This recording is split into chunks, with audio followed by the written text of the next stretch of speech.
ദൈവനാമത്തിന് മഹത്വമുണ്ടാകട്ടെ. ഇന്നത്തെ പ്രഭാതത്തിലെ നമ്മുടെ ഒന്നിച്ചുള്ള ചിന്തയ്ക്കായി ലഭിച്ചിരിക്കുന്ന വേദഭാഗം വെളിപ്പാട് പുസ്തകം 2-ാം അധ്യായം 10-ാം വാക്യം. മരണപര്യന്തം വിശ്വസ്തനായിരിക്കുക, എന്നാൽ ഞാൻ ജീവകിരീടം നിനക്ക് തരും. പണ്ട് മൊറോക്കോയിലെ ഒരു രാജകുമാരിക്ക് വിശ്വസ്തയായ ഒരു ക്രിസ്തീയ അടിമ പെൺകുട്ടി ശുശ്രൂഷ ചെയ്തിരുന്നു.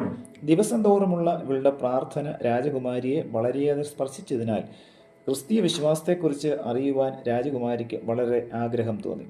കുറച്ച് നാളുകൾക്കുള്ളിൽ ഈ അടിമ പെൺകുട്ടിയുടെ സാക്ഷ്യത്തിൻ്റെ ഫലമായി രാജകുമാരി ക്രിസ്തുവിൽ വിശ്വസിക്കുവാനിടയായി.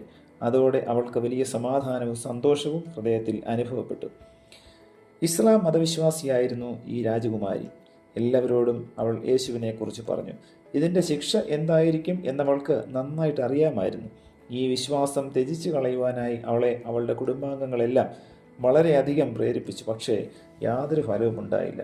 മരണശിക്ഷ പോലും യേശു ക്രിസ്തുവിൻ്റെ സ്നേഹത്തിൽ നിന്നും അവളെ അകറ്റിയില്ല.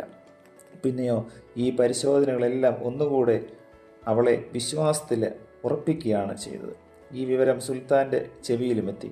അദ്ദേഹം അവളെ ആളയച്ച് വിളിപ്പിച്ച് സംഭവത്തെക്കുറിച്ച് അന്വേഷിച്ചു.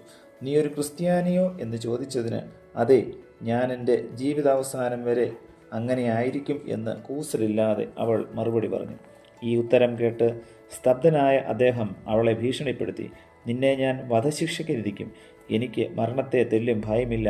എത്ര ഭയാനകരമായ പീഡനത്തിന് പോലും യേശു ക്രിസ്തുവിൽ നിന്നും എന്നെ വേർപിരിക്കുവാൻ സാധ്യമല്ല എന്നവൾ പ്രതിവചിച്ചു. ന്യായാധിപൻ മരണശിക്ഷ കൽപ്പിച്ചു. സുൽത്താൻ വീണ്ടും അവളെ പല വിധത്തിൽ പ്രലോഭിപ്പിച്ചു നോക്കി. ഈ രാജ്യത്തെ ഏറ്റവും മാന്യനും യോഗ്യനുമായ പുരുഷനെ കൊണ്ട് ഞാൻ നിന്നെ വിവാഹം കഴിപ്പിക്കാമെന്ന് അദ്ദേഹം പറഞ്ഞു നോക്കി. യാതൊന്നിനും അവളെ വ്യതിചലിപ്പിക്കാൻ സാധിച്ചില്ല. ക്രിസ്തുവിൻ്റെ സ്ഥാനത്ത് പ്രതിഷ്ഠിക്കപ്പെടാൻ തക്ക വിലപ്പെട്ടതായി ഈ ലോകമോ അതിലുള്ള യാതൊന്നുമോ ഞാൻ കാണുന്നില്ല. എൻ്റെ സന്തോഷവും ആശ്വാസവും അവൻ മാത്രം.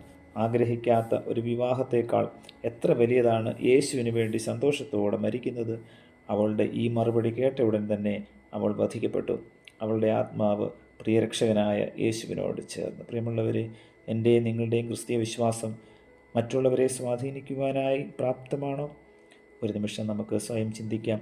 നമ്മുടെ ജീവിതം മറ്റുള്ളവരെ ക്രിസ്തുവിലേക്ക് ആനയിക്കുവാൻ തക്കവണ്ണം ഇന്നത്തെ വചന കേൾവി നമ്മെ ഓരോരുത്തരെയും സഹായിക്കട്ടെ. പ്രാർത്ഥിക്കാം. പ്രിയ കർത്താവെ, നൽകി തന്ന വചനത്തിനായി നന്ദിയോടെ സ്തോത്രം. ഞങ്ങളുടെ ജീവിതാനുഭവങ്ങൾ ക്രിസ്തുവിലേക്ക് മറ്റുള്ളവരെ ആനയിക്കുവാൻ തക്കവണ്ണം അവിടുന്ന് സഹായിക്കണമേ. ഞങ്ങളുടെ ജീവിതവും ഞങ്ങളുടെ പ്രവൃത്തിയും ജീവിക്കുന്ന സുവിശേഷമായി മാറുവാൻ അവിടുന്ന് കൃപ ചെയ്യണമേ. പുത്രൻ്റെ നാമത്തിൽ പ്രാർത്ഥന കേൾക്കണം പിതാവേ. ആമേൻ.